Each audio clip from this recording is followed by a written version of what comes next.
Hi, welcome to Fireplace Tales, the Aesop for Children. The Shepherd Boy and the Wolf. A shepherd boy tended his master's sheep near a dark forest not far from the village. Soon he found life in the pasture very dull. All he could do to amuse himself was to talk to his dog or play on a shepherd's pipe. One day, as he sat watching the sheep and the quiet forest, and thinking what he would do should he see a wolf, he thought of a plan to amuse himself. His master had told him to call for help should a wolf attack the flock, and the villagers would drive it away. So now, though he had not seen anything that even looked like a wolf, he ran toward the village, shouting at the top of his voice, "Wolf! Wolf!"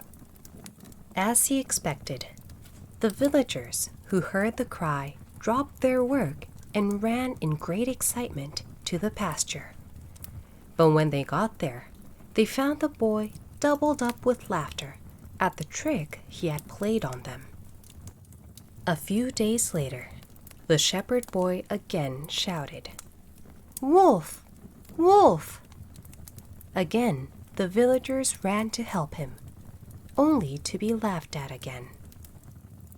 Then one evening, as the sun was setting behind the forest, and the shadows were creeping out over the pasture, a wolf really did spring from the underbrush and fall upon the sheep. In terror, the boy ran toward the village, shouting, "Wolf! Wolf!" But though the villagers heard the cry, they did not run to help him as they had before. "He cannot fool us again," they said. The wolf killed a great many of the boy's sheep and then slipped away into the forest. Liars are not believed even when they speak the truth. The Fox and the Grapes. A fox one day spied a beautiful bunch of ripe grapes hanging from a vine trained along the branches of a tree. The grapes seemed ready to burst with juice, and the fox's mouth watered as he gazed longingly at them. The bunch hung from a high branch, and the fox had to jump for it. The first time he jumped, he missed it by a long way, so he walked off a short distance and took a running leap at it, only to fall short once more. Again and again he tried, but in vain. Now he sat down and looked at the grapes in disgust. "What a fool I am," he said. "Here I am wearing myself out to get a bunch of sour grapes that are not worth gaping for." And off he walked very, very scornfully.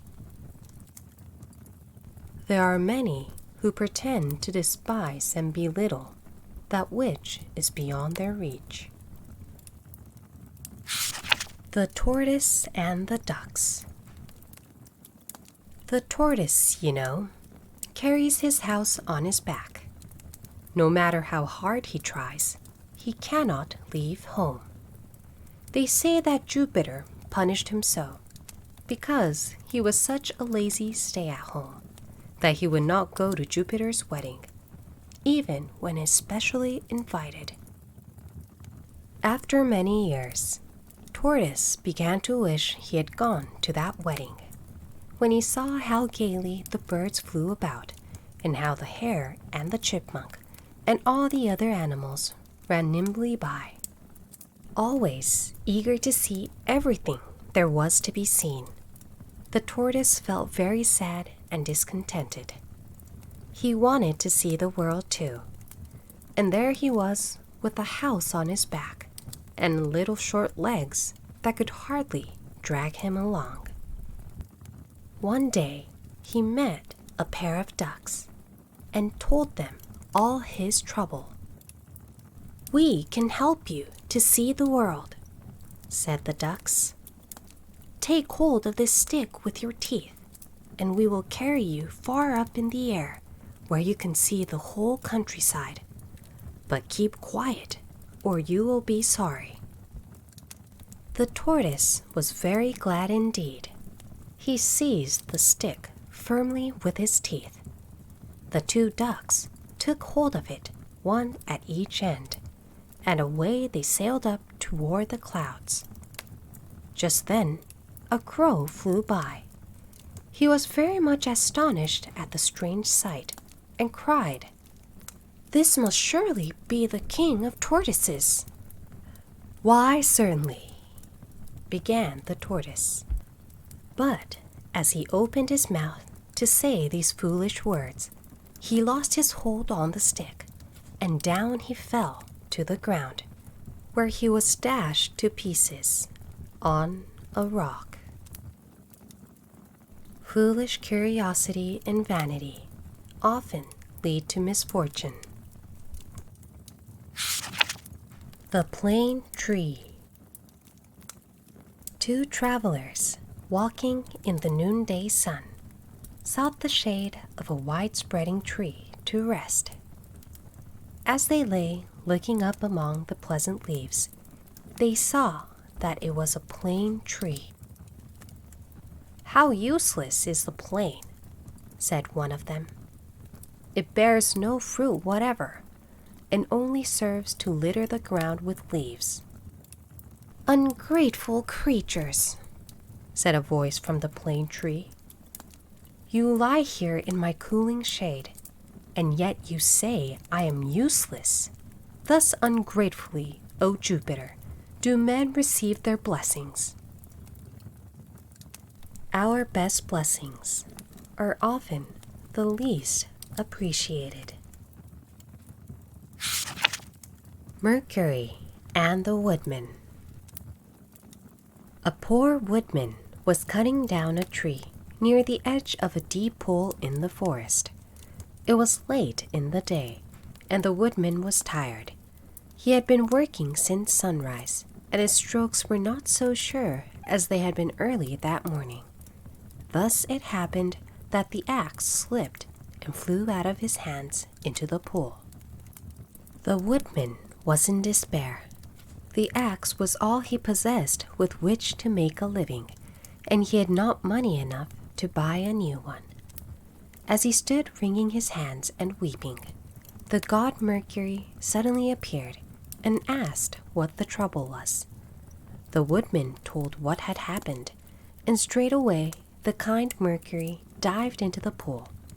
When he came up again, he held a wonderful golden axe.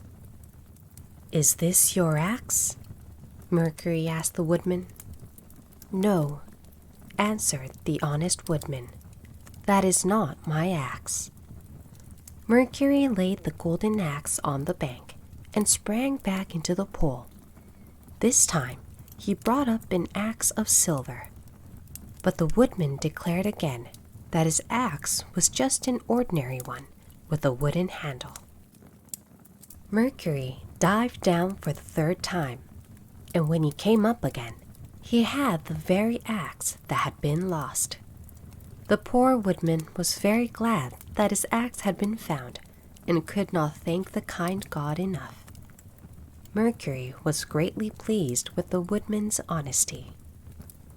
"I admire your honesty," he said, "and as a reward you may have all 3 axes, the gold and the silver, as well as your own." The happy woodman returned to his home with his treasures, and soon the story of his good fortune was known to everybody in the village.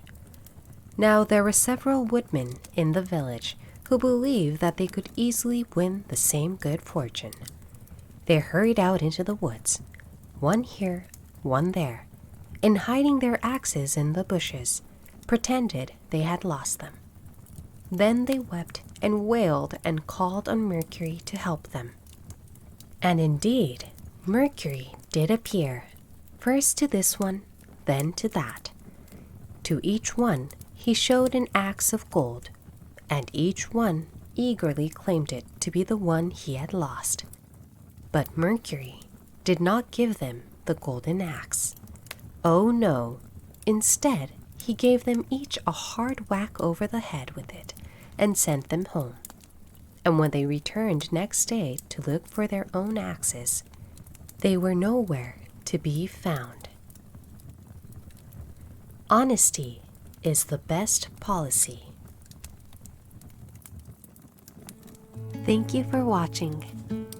いかがでしたでしょうか？動画を気に入っていただけた方は、ぜひ高評価、チャンネル登録をよろしくお願いいたします。それではまた次の動画でお会いしましょう。